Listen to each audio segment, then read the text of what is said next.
मरी हुई माँ की चमत्कारी सुंदर सैंडल।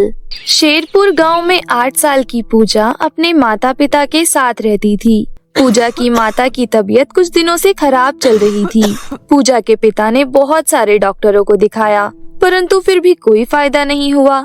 पूजा की माँ को बस अपनी बेटी पूजा की फिक्र थी, क्योंकि उसे पता था कि अब वो ज्यादा दिन तक जीवित नहीं रह पाएगी। इसलिए एक दिन वो अपने पति किशोर को अपने पास बुलाती है और उनसे कहती है, सुनो जी, मुझे पता है कि मैं अब बच नहीं पाऊंगी। मेरे जाने का समय नजदीक आ चुका है। बस मुझे मेरी बेटी पूजा की फिक्र है। वो मेरे बिना कैसे रहेगी। अब मेरे बाद मेरी बेटी को अच्छे से संभालना, उसका बहुत ख्याल रखना, उसे कभी माँ की कमी महसूस मत होने देना। आप मुझसे वादा कीजिए कि आप उसका अच्छे से ध्यान रखेंगी। ये तुम कैसी बातें कर रही हो सरला? ये बहकी बहकी बातें करना बंद करो। तुम्हें कुछ नहीं होगा, तुम जल्दी ठीक हो जाओगी। हमारी बेटी पूजा का तुम ही ख्याल रखती आई हो और आगे भी तुम ही रखोगी। किशोर की बात गलत साबित होती है और उसके 3 दिन बाद ही पूजा की माँ सरला चल बसती है। सरला के चले जाने का दुख दोनों को बहुत था। अब किशोर और पूजा बिल्कुल अकेले रह जाते हैं।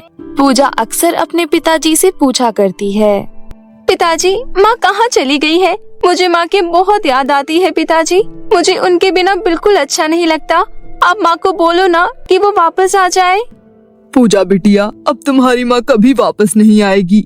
अब वो आसमान में तारा बन गई है और वो आसमान से तुम्हें देख रही है। इसलिए चलो बेटा, तुम खाना खा लो, वरना तुम्हारी माँ तुमसे नाराज हो जाएगी। किशोर किसी तरह बहला फुसलाकर पूजा को खाना खिलाकर सुला देता है, परंतु किशोर अब चिंता में पड़ जाता है कि पूजा एक माँ के प्यार के बिना कैसे रहेगी, क्योंकि पूजा अभी बहुत छोटी थी और उसे अभी माँ के प्यार की जरूरत थी। अगले दिन किशोर की गांव वाली बुआ उसके घर आती है और कहती है, बेटा, सरला के चले जाने का गम मैं समझ सकती हूँ। अब जाने वाले को कौन रोक सका है। जो होना था वो हो गया। अब तू पूजा के खातिर दूसरा ब्याह रचा ले, ताकि उसे एक माँ का प्यार मिल सके। बुआ की बात सुनकर और पूजा के खातिर किशोर दूसरा विवाह करने के लिए तैयार हो जाता है और फिर कुछ ही दिनों बाद किशोर की शादी उसके बुआ के गांव में रहने वाली एक चंपा नाम की औरत से हो जाती है और शादी करके उसे घर ले आता है। पूजा बेटी, तुम्हें माँ चाहिए थी ना? देखो, मैं तुम्हारे लिए माँ ले आया।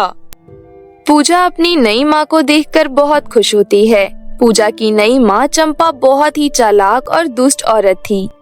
किशोर के सामने तो वो पूजा से बहुत अच्छा व्यवहार करती, परंतु किशोर के काम पर चले जाने के बाद वो पूजा पर बहुत अत्याचार करती है और उसे घर की नौकरानी बना देती है। उससे घर का सारा काम करवाती है और खुद सारा दिन सोती रहती है। पूजा अपनी नई माँ के इस जुल्म से बहुत दुखी होती है, परंतु चंपा के डर के कारण वो अपने पिता को कुछ बता भी नहीं पाती। रात में अक्सर पूजा अपनी माँ की फोटो को अपने सीने से लगा कर रोती है। ऐसे ही कुछ समय बीतता चला जाता है और फिर उसकी नई माँ चंपा की भी एक बेटी होती है, जिसका नाम वो लोग चांदनी रखते हैं। वक्त का पहिया ऐसे ही घूमता है। अब दोनों बहनें बड़ी हो जाती हैं। पूजा बहुत ही समझदार थी, जबकि चांदनी बहुत ही लापरवाह और बिगड़ी हुई थी। चांदनी का हर वक्त क्लब में पार्टी करना, शॉपिंग करना, लड़कों के साथ घूमना, बस यही उसका काम था और अपनी माँ की तरह ही वो पूजा से पेश आती थी। उससे कभी सीधे मुंह बात नहीं करती थी। पूजा के प्रति दोनों माँ बेटी का इस प्रकार से व्यवहार देखकर किशोर बहुत दुखी होता था और यही सोचता था कि काश वो दूसरी शादी न करता तो पूजा को सौतेली माँ का अत्याचार न सहना पड़ता। एक दिन चांदनी अपनी माँ से कहती है, माँ, मेरी अलमारी में ये फटे पुराने कपड़े बेकार में जगह घेर रहे हैं, इन्हें आप पूजा को दे दो। वैसे भी कल मैं मार्केट से बहुत सारी शॉपिंग करके आई हूँ।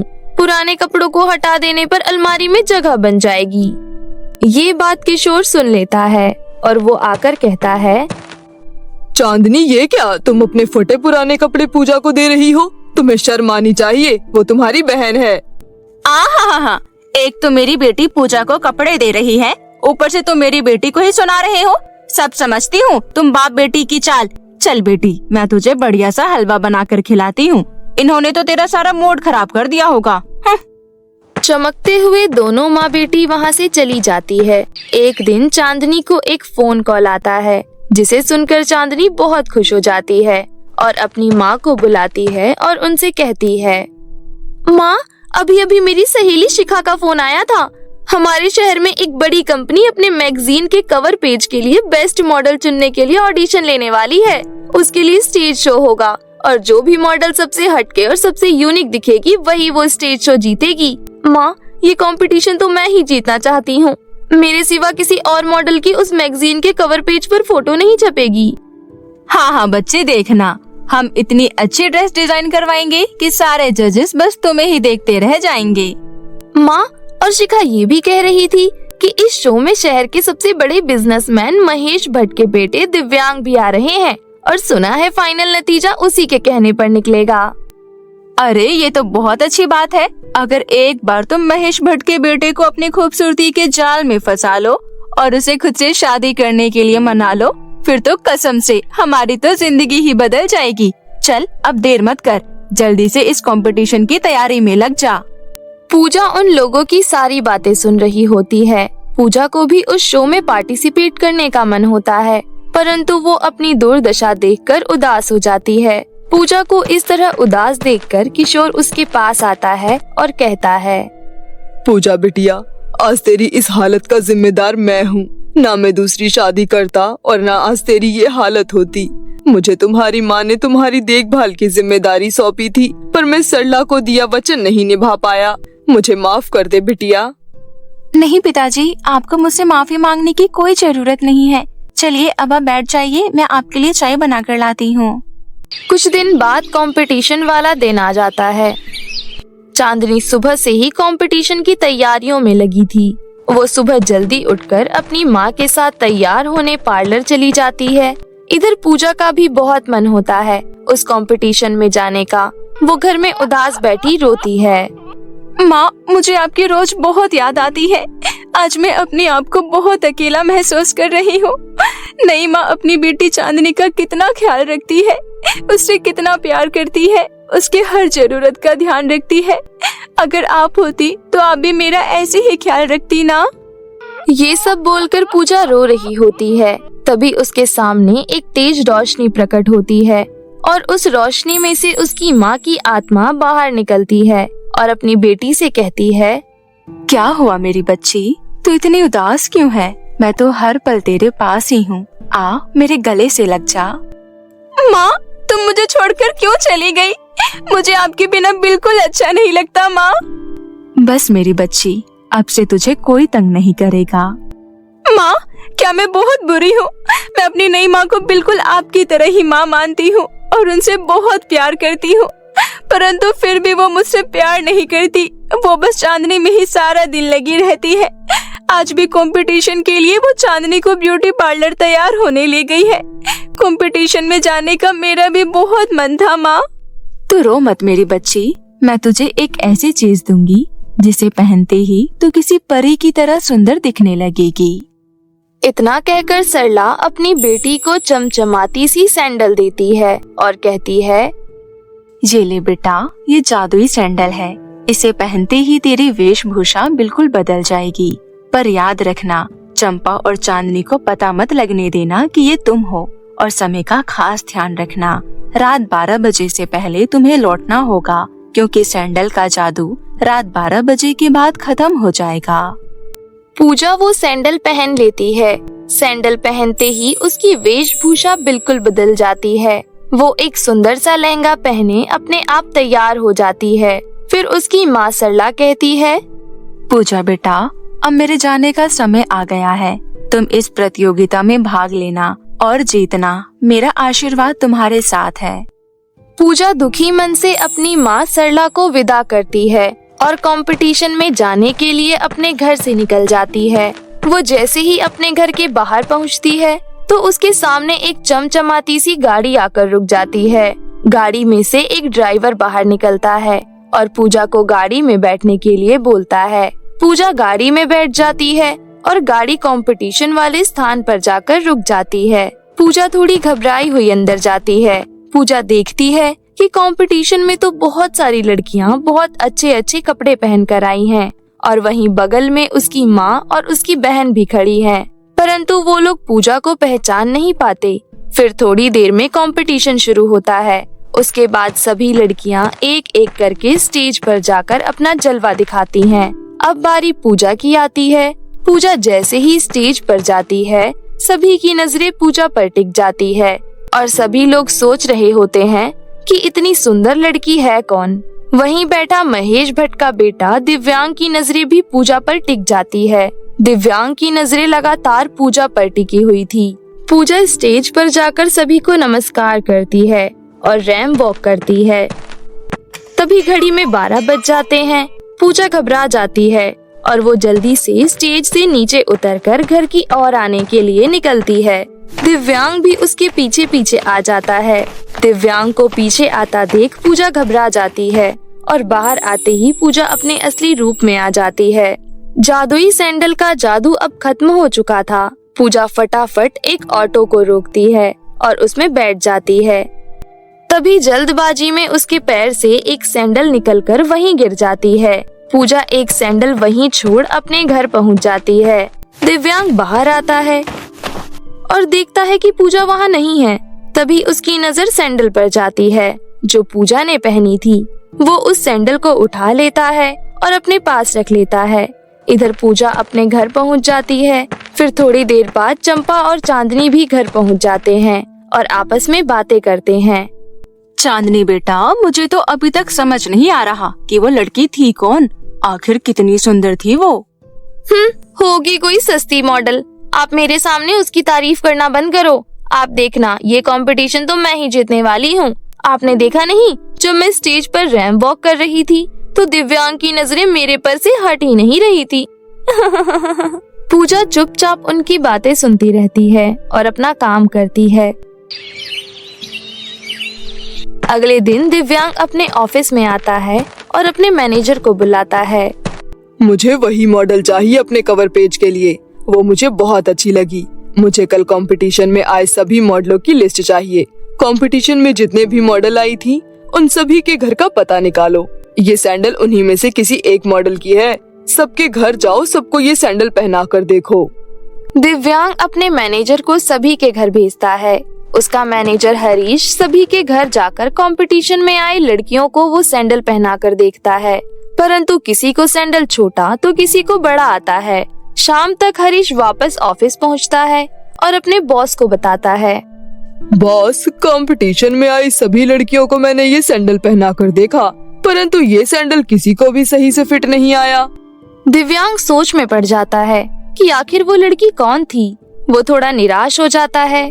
रात को सोते वक्त दिव्यांग के सपने में पूजा की माँ की आत्मा आती है और कहती है, दिव्यांग, तुम जिस मॉडल की तलाश में हो वो तुम्हें चांदनी के घर में ही मिलेगी। तुम एक बार फिर चांदनी के घर जाओ। अचानक दिव्यांग का सपना टूट जाता है और उसकी आँख खुल जाती है। फिर वो सुबह होने का इंतजार करता है। सुबह होते ही ऑफिस आकर वो अपने मैनेजर हरीश को अपने सपने की बात बताता है। हरीश, ये चांदनी कौन है? मुझे तुम चांदनी के घर ले चलो, मैं वहाँ जाना चाहता हूँ। मैनेजर हरीश दिव्यांग को चांदनी के घर लेकर जाता है, परंतु वहाँ चंपा और चांदनी के अलावा कोई दूसरी लड़की दिखाई नहीं देती। क्या आपके घर से किसी और लड़की ने भी इस शो में भाग लिया था? नहीं नहीं दिव्यांग बेटा, मेरी तो बस एक ही बेटी है, चांदनी। मेरी बेटी चांदनी ने ही भाग लिया था, क्योंकि मेरे घर में सबसे सुंदर मेरी बेटी चांदनी ही है। तभी पीछे पूजा पोछा लगा रही होती है। दिव्यांग की नजर पूजा पर चली जाती है और वो पूछता है, ये कौन है जो पोछा लगा रही है? दिव्यांग जी, ये तो हमारे घर की नौकरानी है, झाड़ू पोछा का काम करती है। दिव्यांग चांदनी की बातों को इग्नोर करते हुए पूजा को अपने पास बुलाता है। जी, आपने मुझे बुलाया? जरा इस सैंडल को अपने पैर में पहन सकती हैं आप? चंपा और चांदनी दिव्यांग को ये सब करते देख हैरानी में थे, क्योंकि उनको अंदाजा भी नहीं था कि पूजा ही वो मॉडल हो सकती है। पूजा जैसे ही वो सैंडल पहनती है, उसके पैर में वो सैंडल बिल्कुल फिट हो जाता है। दिव्यांग को यकीन हो जाता है कि पूजा ही वो मॉडल है जो उस दिन कंपटीशन में आई थी। क्या आप इस सैंडल का दूसरा जोड़ा ला सकती हैं? फिर पूजा अपने कमरे में जाकर सैंडल का दूसरा जोड़ा लेकर आती है। ये देखकर सबको यकीन हो जाता है कि पूजा ही वो असली मॉडल है। उधर से उसके पिता किशोर भी आ जाते हैं। फिर पूजा सारी बात अपने पिता किशोर को बताती है कि किस तरह वो शो में भाग लेने गई थी। फिर किशोर चंपा और चांदनी के बारे में सारी बात दिव्यांग को बताता है कि किस तरह दोनों माँ बेटी मिलकर पूजा पर अत्याचार करते हैं। बेटा, मेरी बेटी पूजा बचपन से ही माँ के प्यार के लिए तरस रही है। ये अपनी माँ को खोने के बाद बचपन से ही इन दोनों का अत्याचार सहन कर रही है। तभी दिव्यांग को याद आता है कि कल रात उसके सपने में जो औरत आई थी शायद वो पूजा की माँ ही थी। फिर दिव्यांग अपने सपने के बारे में बताता है, जिसे सुनकर पूजा रोने लगती है। किशोर उसे चुप कराते हुए कहता है, रो मत बेटा, देख तेरी माँ का आशीर्वाद तेरे साथ है और हमेशा रहेगा। हमारे बीच ना होते हुए भी वो तेरी कितनी फिक्र करती है। आप चिंता मत कीजिए अंकल जी, इन दोनों को मैं अभी पुलिस के हवाले करवाता हूँ। इनको शर्म नहीं आती अपनी ही बेटी पर इतना जुल्म करते हुए। दिव्यांग जैसे ही पुलिस को फोन लगाता है, पूजा उसे रोक लेती है। नहीं नहीं दिव्यांग जी, ऐसा मत कीजिए। मेरी माँ और बहन जैसी भी हैं, आखिर है तो मेरी अपनी ही ना। देख रही हो तुम दोनों माँ बेटी ने मिलकर मेरी बेटी पर कितने जुल्म किए। उसके बावजूद भी मेरी बेटी तुम दोनों का बचाव कर रही है। अरे अब तो सुधर जाओ, कुछ तो शर्म करो। पूजा की बातें सुनकर दोनों माँ बेटी को अपनी गलती का एहसास होता है और दोनों के आंखों से आंसू छलक पड़ते हैं। फिर दोनों माँ बेटी हाथ जोड़कर पूजा से माफी मांगती हैं। पूजा उन्हें माफ कर देती है। फिर दिव्यांग पूजा को शादी के लिए प्रपोज करता है। सबकी रजामंदी से पूजा हाँ कर देती है। फिर कुछ दिनों बाद धूमधाम से उन दोनों की शादी हो जाती है। काली वर्सेस गोरी स्टूडेंट। एक बार की बात है, एक छोटे से शहर में पिंकी नाम की एक लड़की रहती थी। पिंकी अपने माता पिता की इकलौती औलाद थी और वो पढ़ने में भी काफी होशियार थी। परंतु पिंकी का रंग काला था, जिस वजह से उसे लोगों के बहुत ताने सुनने पड़ते थे। साथ ही स्कूल में भी उसका सब बहुत मजाक बनाते थे। लेकिन पिंकी क्लास के बिल्कुल लास्ट वाले डेस्क पर बैठी हुई थी, और वो भी अकेले, क्योंकि कोई भी उसके साथ बैठना नहीं चाहता था। काले रंग की वजह से उसके स्कूल में उसका कोई दोस्त नहीं था। तभी मोना नाम की एक लड़की क्लास के अंदर आती है और कहती है, अरे आज मैं बहुत लेट हो गई, क्लास में तो बैठने की जगह ही नहीं बची। तभी पिंकी मोना से कहती है, मोना मेरे बगल वाली सीट खाली है, अगर तुम चाहो तो यहाँ आकर बैठ जाओ। नहीं, मैं तेरे साथ नहीं बैठूंगी, तू बहुत काली है। अगर मैं तेरे साथ बैठूंगी तो मैं भी काली हो जाऊंगी। मैं पागल थोड़ी ना हूँ जो तेरे पास बैठूंगी। मोना की बात सुनकर पिंकी को बहुत बुरा लगता है, क्योंकि उसे हर रोज यही सब सुनना पड़ता था। इसी वजह से उसका स्कूल आने का भी मन नहीं करता था। स्कूल की छुट्टी के बाद पिंकी रोते हुए अपने घर लौटती है और अपनी माँ से कहती है, माँ मुझे स्कूल में नहीं पढ़ना, सब लोग मुझे काली काली बोलकर चढ़ाते रहते हैं, मुझे बिल्कुल अच्छा नहीं लगता माँ। पिंकी की बातें सुनकर पिंकी की माँ कहती है, अरे तू चिंता मत कर बेटी, तुझे पता है तेरे पापा का दूसरे शहर में ट्रांसफर हो गया है। अगले महीने हम लोग ये शहर छोड़कर दूसरे शहर में चले जाएंगे। वहाँ पर हम तेरा बहुत अच्छे स्कूल में एडमिशन करवाएंगे। सच्ची में माँ? हाँ मेरी बच्ची। अपनी माँ की बातों से पिंकी बहुत खुश होती है और उम्मीद करती है कि नए स्कूल में जाने के बाद सब कुछ ठीक हो जाएगा। वहाँ सभी उससे अच्छे से बात करेंगे और सभी उसके दोस्त बन जाएंगे।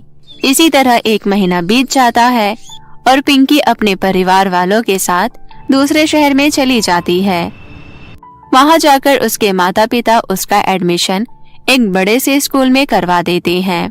पिंकी एक नई उम्मीद के साथ स्कूल जाती है, लेकिन पहले ही दिन उसकी सारी उम्मीदों पर पानी फिर जाता है।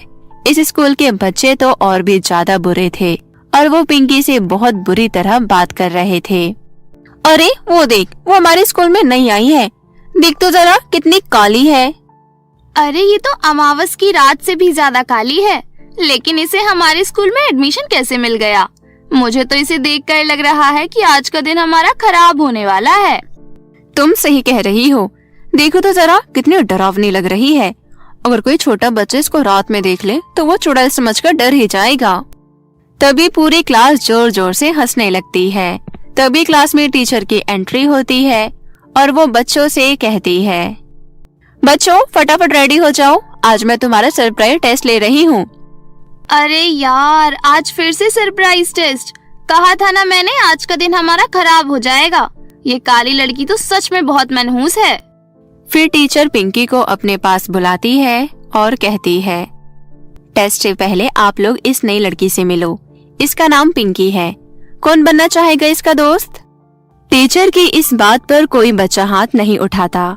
सबसे आगे वाले डेस्क पर एक प्रियंका नाम की गोरी चिट्टी सी लड़की बैठी हुई थी। वो कहती है, मैडम इतनी काली लड़की से कौन दोस्ती करना चाहेगा? प्रियंका के इस बात से पिंकी को बहुत बुरा लगता है। वो सोचती है कि इस स्कूल में भी सब उसे काली काली बोलकर चिढ़ाएंगे। पिंकी ये सोचकर घबरा जाती है। क्लास खत्म होने के बाद प्रियंका पिंकी के पास आती है और कहती है, अरे अरे देखो तो जरा इस काली चुड़ैल को। ओ चुड़ैल, किसने एडमिशन दिया तुझे इस स्कूल में? तुझे पता है ये स्कूल मेरे पापा का है। तेरे यहाँ आने की वजह से मेरे पापा का नाम खराब हो जाएगा कि उनके स्कूल में काली लड़की पढ़ती है। ये तुम क्या कह रही हो? मैं काली हूँ, इससे तुम्हारे पापा का और तुम्हारे स्कूल का नाम क्यों खराब होगा? काली होना कोई गुनाह थोड़ी ना है। अरे बाप रे, ये तो जुबान भी लड़ाती है। ओए, अगर तूने मुझसे ऐसे बात की ना तो मुझे 1 मिनट लगेगा बस तुझे स्कूल से निकालने में। मेरे पापा का स्कूल है ये, मुझसे जवान संभाल कर बात करना। प्रियंका पिंकी को धमकी देकर वहाँ से चली जाती है। उस दिन के बाद से हर रोज प्रियंका पिंकी के ऊपर अत्याचार करती रहती थी। हर रोज क्लासरूम में घुसकर पिंकी के बैग से ही अपना डेस्क साफ करती थी और तो और वो पिंकी को क्लास में बैठकर लंच भी नहीं करने देती थी। ओए लड़की, यहाँ क्लासरूम में बैठकर लंच नहीं करेगी तू। तुझे देखकर हमसे खाना नहीं खाया जाता। पिंकी हर रोज लंच के समय कॉरिडोर में जाकर खाना खाया करती थी। कॉरिडोर में बैठकर वो खाना खाती और सिसक सिसक कर रोती रहती थी। हे भगवान, आप मुझे काला क्यों बनाया? सब लोग मेरा मजाक बनाते हैं। यहाँ कोई मुझसे दोस्ती नहीं करना चाहता। क्या मैं इतनी ज्यादा बुरी हूँ भगवान? इसी तरह दिन बीत रहे थे। पिंकी पढ़ाई में बहुत ही ज्यादा तेज थी। उसका जनरल नॉलेज तो कमाल का था। क्लास में टीचर कोई भी सवाल पूछती थी तो पिंकी झट से उसका जवाब दे देती थी। इसी तरह फाइनल परीक्षा आ जाती है और पिंकी मन लगाकर अपना एग्जाम देती है। स्कूल के प्रिंसिपल के पास जब रिजल्ट आता है तो वो देखती है कि पिंकी ने पूरे स्कूल में टॉप किया है। प्रिंसिपल को चिंता हो जाती है। अब मैं क्या करूं? अग्रवाल जी तो इस स्कूल के मालिक है, लेकिन उनकी बेटी के नंबर तो पिंकी से कम आए हैं। अगर उनकी बेटी की जगह कोई और फर्स्ट आ गया तो वो गुस्सा हो जाएंगे।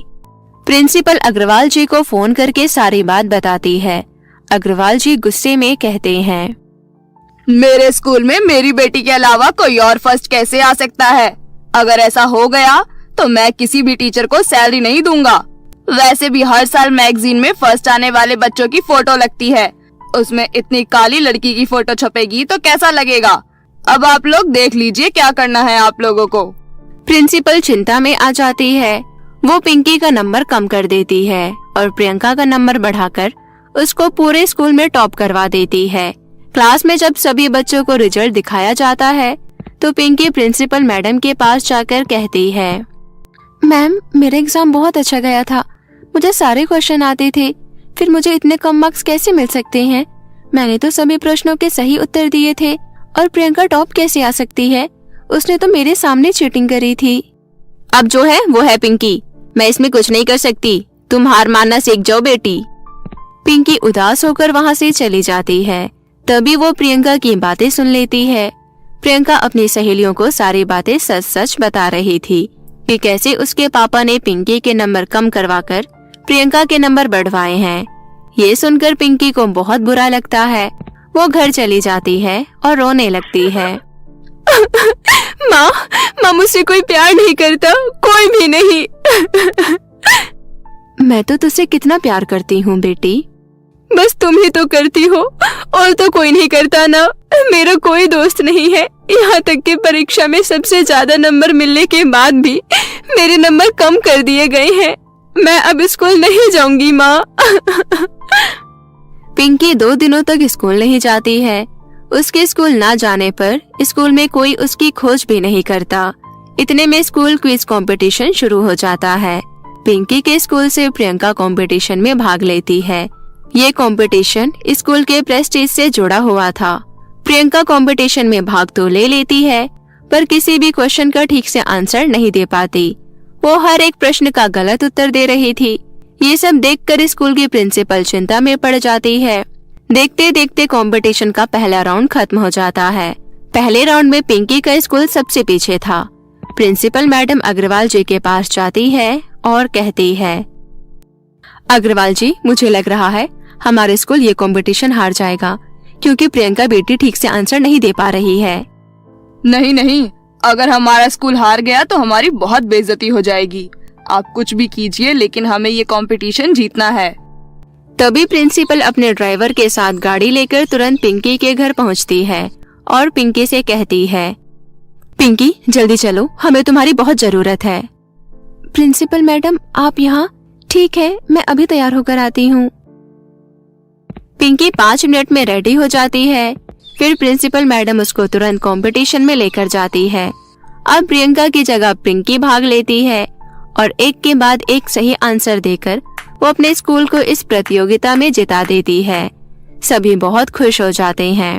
अग्रवाल साहब खुद पिंकी के पास आकर कहते हैं, पिंकी बेटी, हम सब ने मिलकर तुम्हारे साथ बहुत गलत किया। मैं अपनी गलतियों के लिए बहुत शर्मिंदा हूँ। तभी प्रिंसिपल मैडम भी कहती है, हाँ पिंकी, मैं भी बहुत शर्मिंदा हूँ। तुम तो हमारे स्कूल की असली शान हो। तभी वहाँ पर प्रियंका भी आती है और कहती है, हाँ पिंकी, मुझे भी समझ आ गया कि ऊपरी खूबसूरती से कुछ नहीं होता। आज से तुम मेरी दोस्त हो। सच में प्रियंका? हाँ पागल, सच में।